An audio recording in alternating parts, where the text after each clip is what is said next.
to going to church because I was a Christian. And the only reason I went to church is because my father told me that if you don't go to church, you will not get lunch. So that was my only incentive of going to church, was for the sake of food. And I hated God. I grew up in a family with very high achievements. My father was an aerospace scientist, and being the firstborn, I was expected to become like him. Such an ungodly expectation. How can you medically prove that every firstborn son will have the same brains like the father? Thank God I am not a scientist. Had I been one, none of the satellites would have reached its destination. But the pressure mounted and mounted high. They tried everything possible. Even I was stripped naked and put outside the house thinking that that will help my mathematics to grow up. No. They beat me up so much so that I was fractured. But still, see, my parents were not evil. They just repeated what they learned from their parents. And nothing could change me. Nothing. It came to a point at 16, I wanted to kill myself. I said, what is the point of living in this world? The doctors gave me 6 months to live with my medical condition. Now the teachers say that you are useless, so I'm thrown out of school. My father comes home and he's so ashamed of me.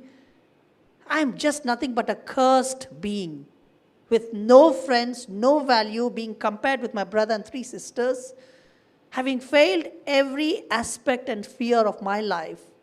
I wanted to kill myself because it was better to die than to live and face rejection, face all these negative words, face the reality that you are useless. It is true, I am useless. Nobody could come and say, I have hope for you. Where is hope? I can't even play the guitar at that time. I went for music lessons when I was 15. And on the first day, the guitar teacher told me, please don't come back again. He said, you have no qualities of music. I couldn't clap to the right beat or sing to the right tune. At least now I've learned to clap to the right beat, because that's very important to be a musician, is to be on the beat. But that was my life.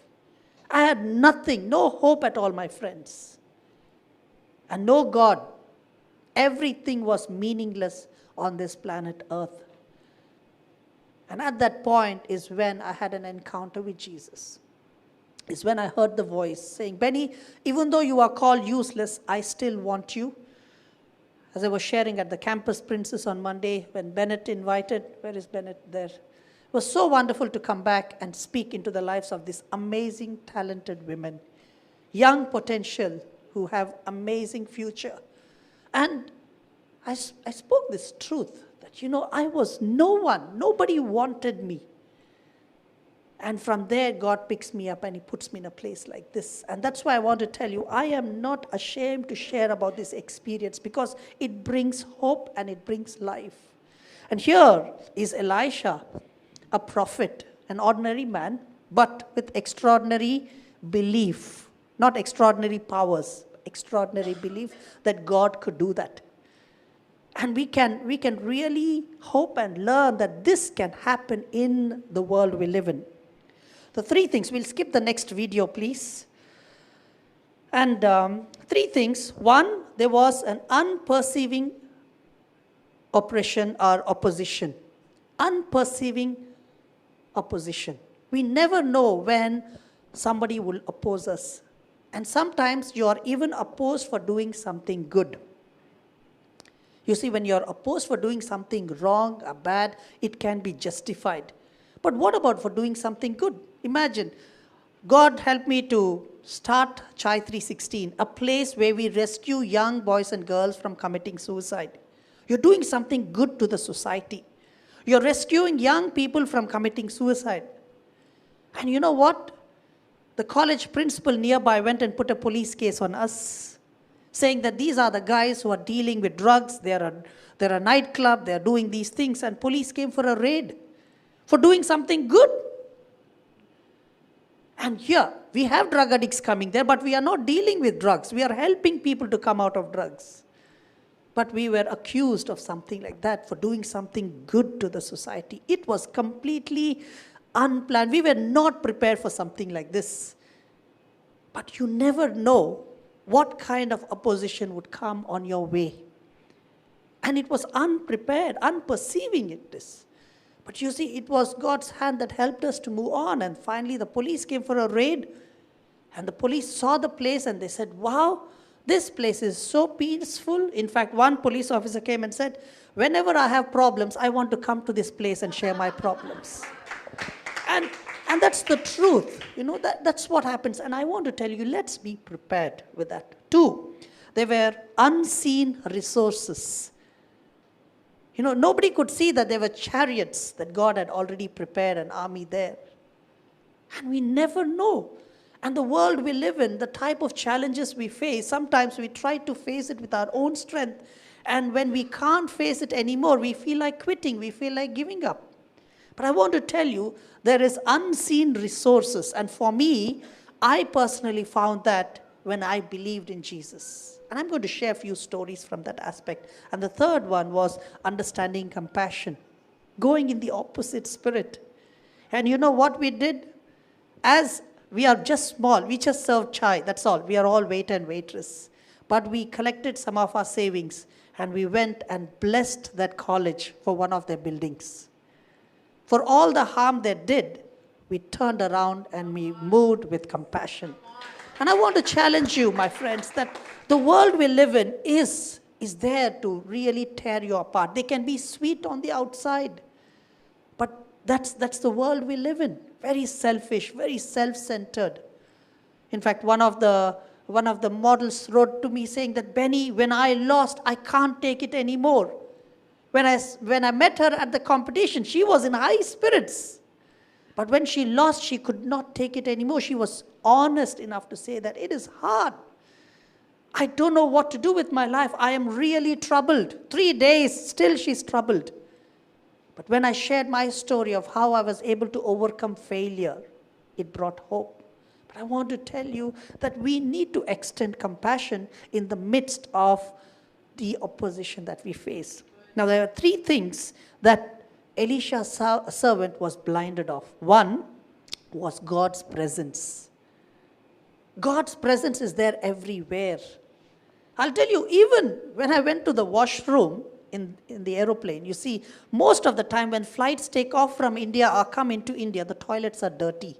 You almost think that somebody took a shower because water everywhere. And I'll tell you, there were times where I would go there and I would just close the door and want to go to the next toilet, and God's presence whispers saying, Benny, why don't you clean this toilet? I said, God, I am not paid for cleaning the toilet. They don't give me a discount for cleaning the toilet. Why should I? Is it my job? He says, Benny, I told you, consider others better than yourself. Do good to those who hurt you, to harm you, or anything. I'll tell you, every month, at least once, I get to clean the toilet. Till today, the airline has never acknowledged me. Nobody has seen it. I have to lock the door and do it, but it's okay. God's presence is everywhere. So you cannot hide from His presence. And I want to tell you, His presence is there even at your low times, even at your most difficult times, times when it is very secretive. His presence is there. Even at the depths of the sea, He is there. Whether you believe or no, one thing I know for sure, that His presence is everywhere. But Elisha's servant could not see that. He was blinded from that too. His protection is everywhere. Protection is everywhere. I'll tell you, flying today has become a challenge. I remember when I was bumped up to business class from Cincinnati to Paris. And I can sleep in the plane, any condition, any position, in any situation. Doesn't matter. I can sleep so well.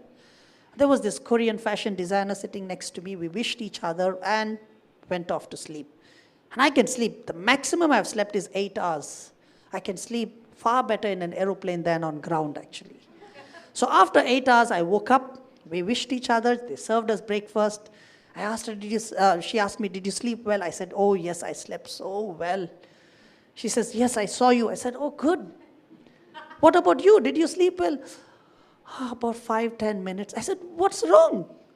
Flat bed. If you can't sleep on this bed, where else can you sleep? She says, I was so concerned. What if there was a turbulence? I said, just because you're awake, the turbulence will be away. Do you have any power and control over the pilot who is doing? She says, no. I said, then why can't you sleep? She says, yeah, but what if there's a plane crash or something? I said, if there's a plane crash, at least sleep and die. This is not the way to die.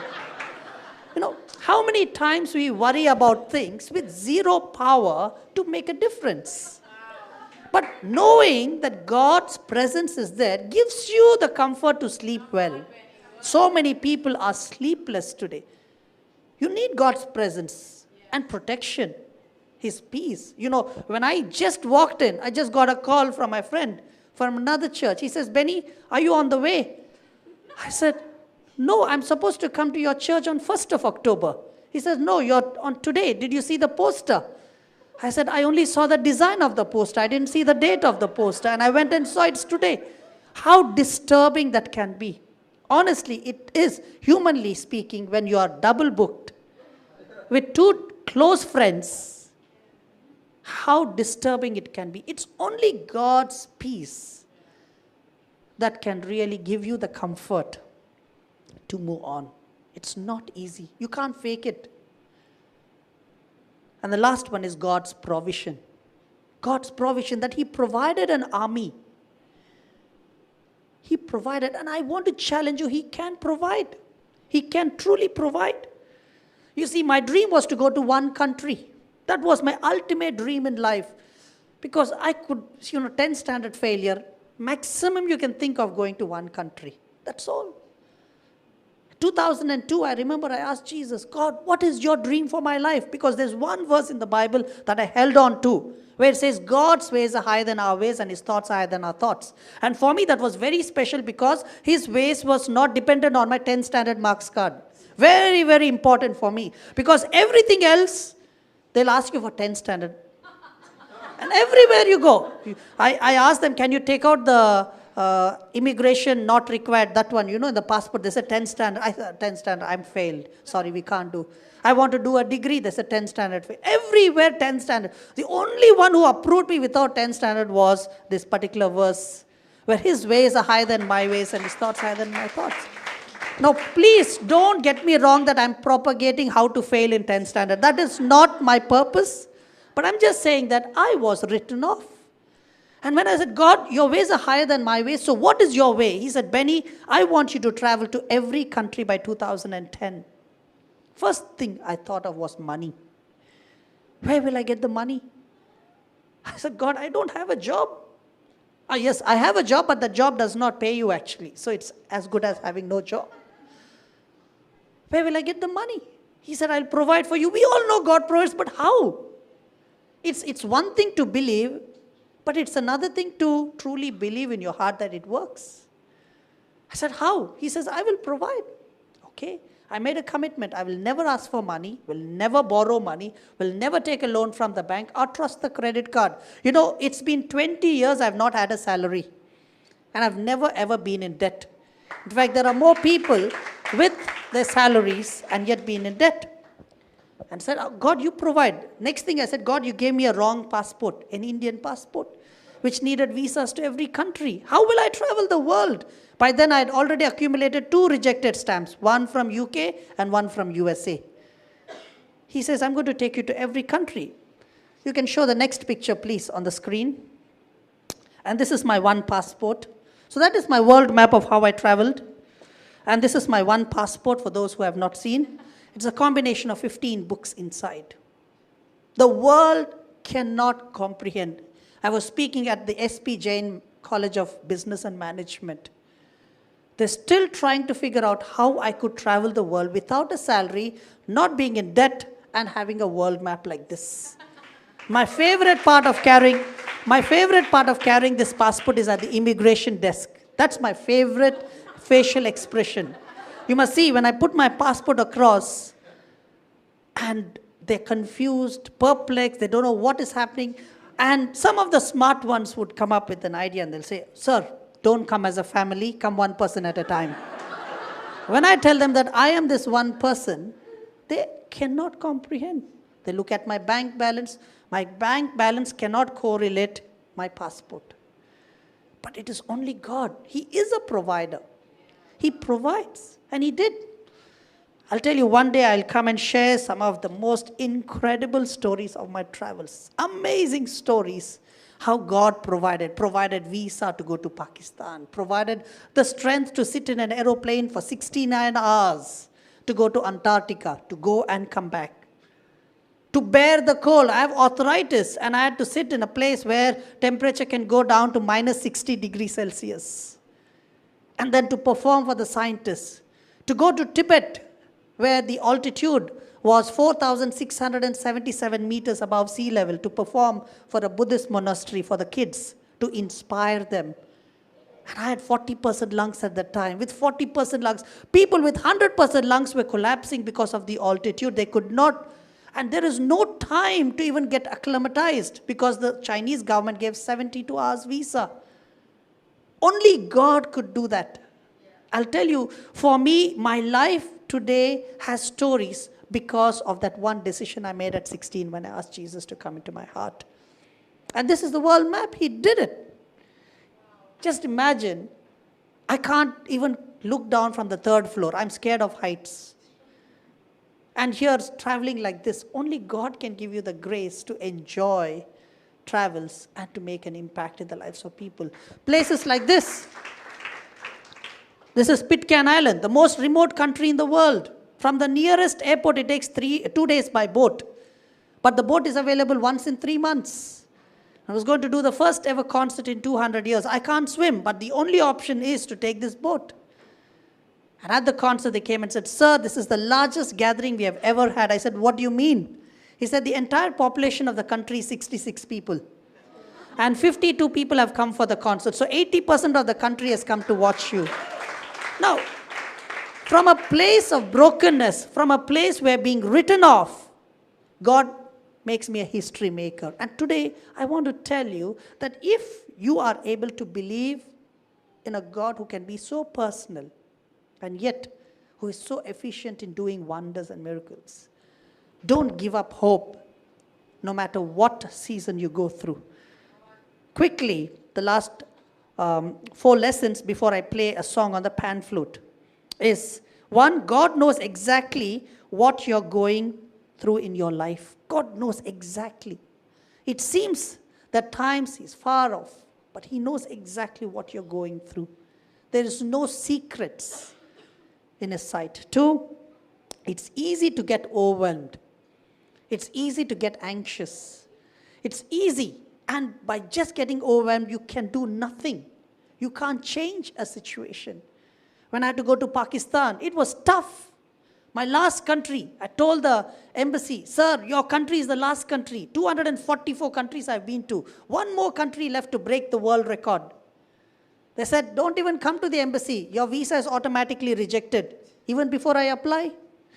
They said, the only 2 ways you can get: 1, if you have a blood relative; 2, if the government of Pakistan invites you. I have 0 blood relative. I am Pakka South Indian. So that cannot come.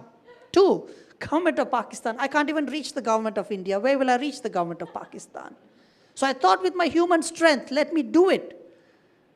I'd made 334 phone calls in 4 days to the Ministry of Immigration. Every single call was rejected. The only call was from the Ministry of Telecom thing here in India, saying, "Why are you calling Pakistan so often?" See, it was tough. I tried everything with my human strength, and I couldn't. I said, "God, it's over." People said, "Benny, 244, be happy and content." I said, "I'm happy and content, but I'm not complete." Because God told me every country. I said, "Okay, how?" I went to North Korea. And here I took a lift to the hotel. This is a Yanggakdo hotel, 43-story hotel. And I come out of the 32nd floor. 2 men are walking inside. They're talking in some language. It sounded like Hindi. And with my limited knowledge of Hindi, I turned around and I said, "Wow, aap Hindi mein baat kar rahe?" They said, "No, this is Urdu." So they asked me, "Who are you?" So I told them. I asked them, "Who are you?" They said, "We are the official delegation from the Parliament of Pakistan." I said, "Wow, your country is the last country to go." They said, "Well, meet us at 10 o'clock in the night." So I took the guitar at 10 o'clock in the night, felt like going into the enemy's camp because that's what the news says. And I went and played a song on my bongo guitar. The presence of the Lord came down. The man sitting in front of me happened to be the Speaker of the Parliament of Pakistan. He says, "Don't worry about the visa. It is my responsibility to help you." And when it was due time, I went back to India. He went back to Pakistan, calls up the ambassador and says, "Benny is my friend. Give him the visa." The ambassador calls me and says, can you please come to the embassy? In 5 minutes, your visa will be issued. It is what is impossible for man is possible for God. And I want to challenge you today, no matter how impossible your situation might be, there is a God who knows what you're going through and who has the strength to open the door where it seems that it's all over.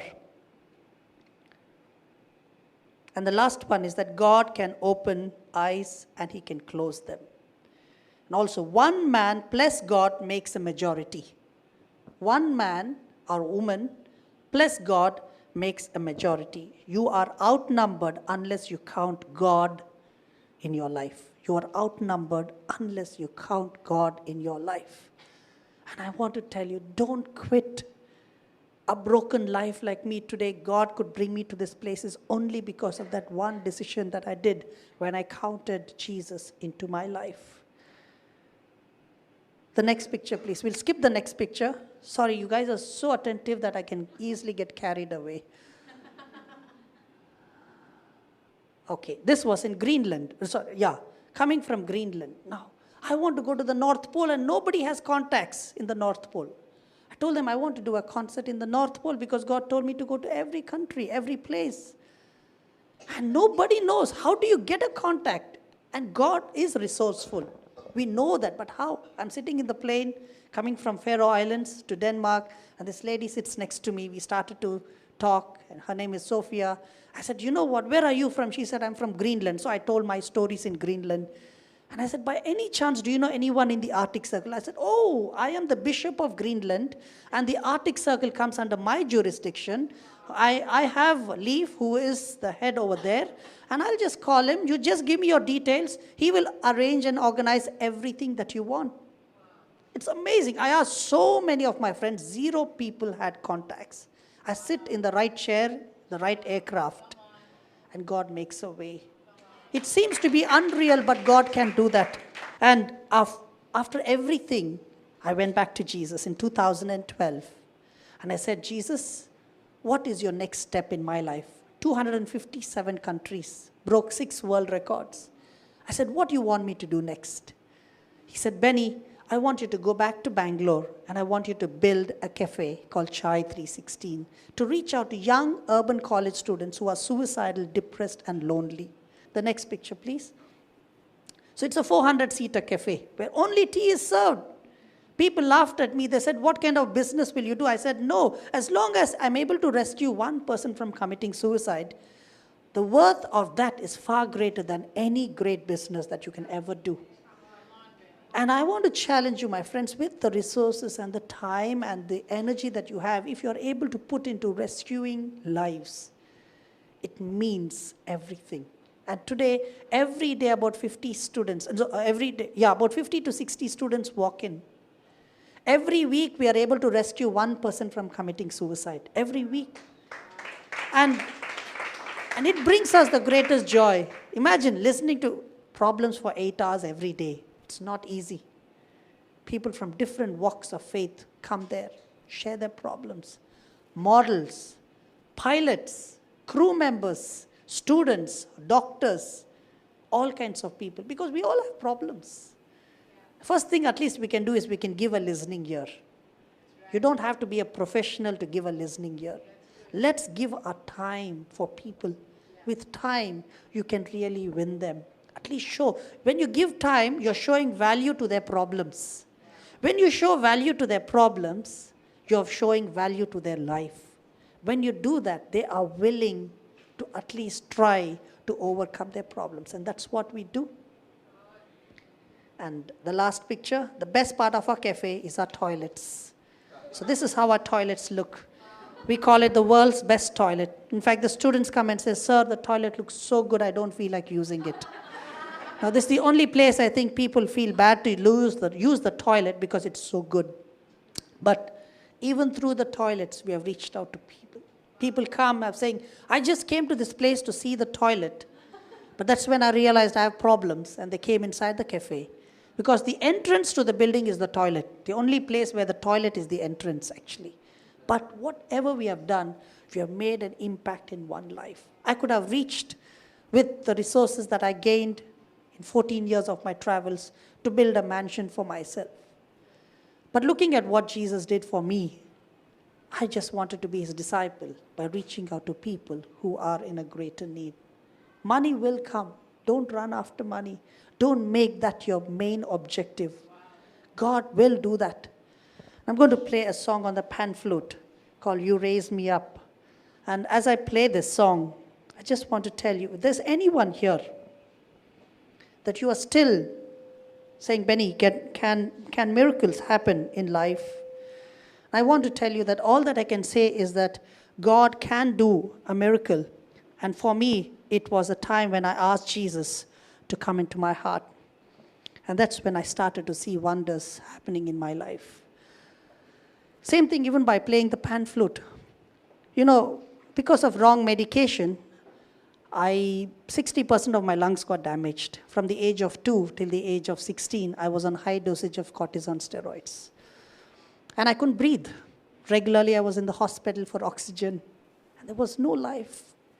I was dying, sinking. Day by day, my lungs were shrinking. And in 2012, I got invited to play at the Paralympic Games in London. I said, God, how can I be a blessing to somebody? That is my joy. My joy is somehow to be a joy to somebody else.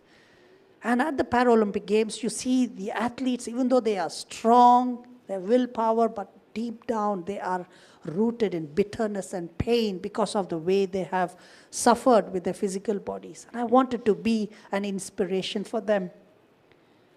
And I said, God, how will you use my life? And he said, Benny, go and pick up the pan flute. I said, you know, God, I can't even breathe properly. And you're telling me to play a difficult wind instrument. He said, Benny, I will give you the strength. But practically, it is not possible. Because I can't walk for more than, if I walk for 5 minutes, I get tired. If I just climb the stairs, that's it, I become breathless. And to play a wind instrument is just impossible. But knowing that God has unseen resources, he has the power that we cannot see with our naked eye. But by trusting in him, he can do the impossible. So I prayed. I said, okay, God, first thing I went and bought the pan flute. I asked Jesus for strength.